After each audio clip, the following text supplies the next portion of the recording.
Are you cozy? I'll see you later, okay? Love you.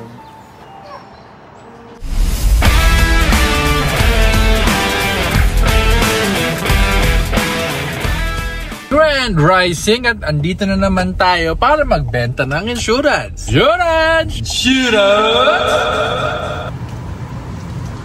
Isang araw na naman ang natapos ni Mr. Insurance Seller. Shoutout nga pala sa mga bumili ng insurance sa akin. Thank you sa inyo. At sabay-sabay tayong maging insured. Teka. Nararamdaman ko na pauwi na rin si Peter.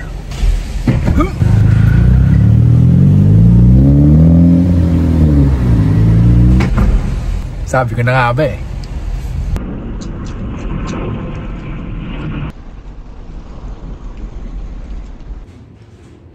Mapapakanta ka na lang eh. I'm dreaming of a white Christmas. Hi!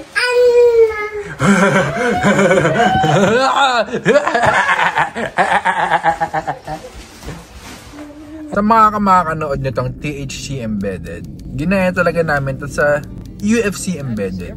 Naha-hype yung fight na UFC dahil nakikita yung ginagawa nila in preparation sa fight.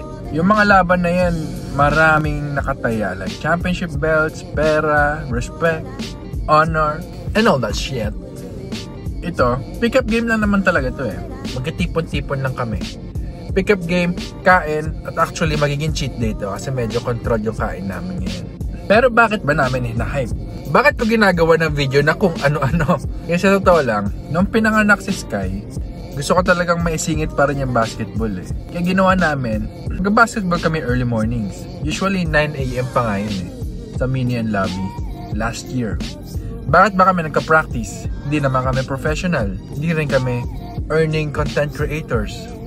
Well, nasa 30s na tayo. Shit, ako mid-30s. I'm 35.